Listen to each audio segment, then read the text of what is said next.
নবাৰুণ সাহিত্য সভাৰ উদ্যোগত মামণি ৰয়ছম গোস্বামী বাইদেউৰ মৃত্যুতিথি উদযাপন।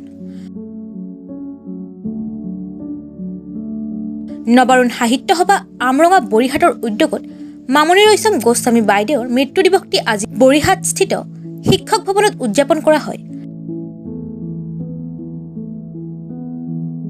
কাৰ্যসূচী অনুসৰি পুৱা পতাকা উত্তোলন কৰে প্ৰাক্তন সভাপতি ক্ষীৰত বৰুৱাদেৱে।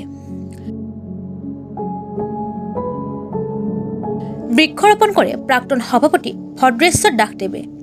স্মৃতি তৰ্পণ কাৰ্যসূচীৰ শুভাৰম্ভ কৰে উপসভাপতি কৰুণাকান্ত মহন্তই।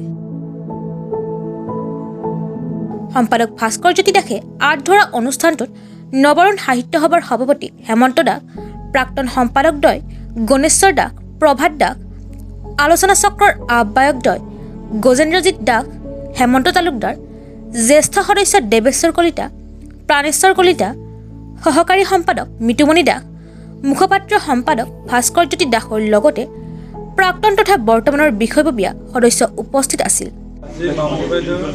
দশম মৃত্যুতিথি, সেই মৃত্যুতিথিৰ উপলক্ষে আমি নবাৰুণ সাহিত্য সভা আমৰঙা বৰিহাট শাখাই অনুষ্ঠিত কৰিছোঁ।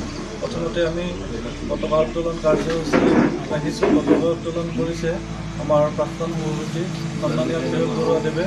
তাৰপিছতে আমি বৃক্ষৰোপণ কাৰ্যসূচী অনুষ্ঠিত কৰিছোঁ আৰু বৃক্ষৰোপণ কৰিছে আমাৰ শাখাৰে প্ৰাক্তন সভাপতি সন্মানীয় ভদ্ৰেশ্বৰ দাসদেৱে।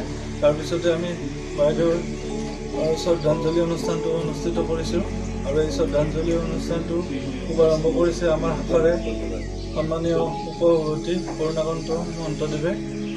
আৰু আজি এই দিনটোতে বাইদেউৰ লগতে বিশিষ্ট চিত্ৰ নিৰ্মাতা প্ৰভাত বৰুৱা, লগতে আমাৰ অসমৰ প্ৰাক্তন মুখ্যমন্ত্ৰী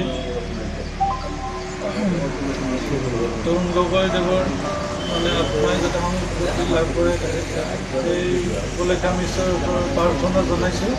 আৰু এনেদৰে আমি আজি এই অনুষ্ঠানটো অনুষ্ঠিত কৰিছোঁ আৰু লগতে গধূলি সন্ধিয়া 5 বজাত আমাৰ বন্তি প্ৰজ্বলন কাৰ্যসূচী অনুষ্ঠিত কৰিছোঁ। মামণি বাইদেউ আমি নৱম বাৰ্ষিকী তথা দশম মৃত্যুতিথি অসম সাহিত্য সভাৰ অন্তৰ্গত নবাৰুণ সাহিত্য সভা আমৰঙা বৰিহাটে শিক্ষক ভৱনত আমি আজি দিনজোৰা কাৰ্যসূচীটো অনুষ্ঠিত কৰিছোঁ। মামণি বাইদেউ বিশ্ববৰেণ্য এজনী ব্যক্তি। তেখেতৰ জন্ম আমাৰ এই অঞ্চলতে আমৰঙাতেই তেখেতৰ জন্ম হৈছিল।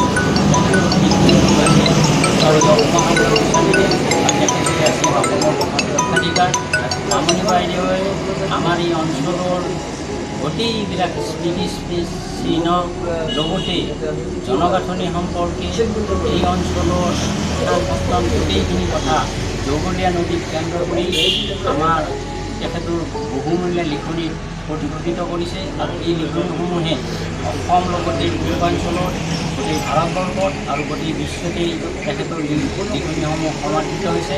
তেখেতে সাহিত্য একাডেমী পুৰস্কাৰ লাভৰ কাৰণে সক্ষম হৈছে।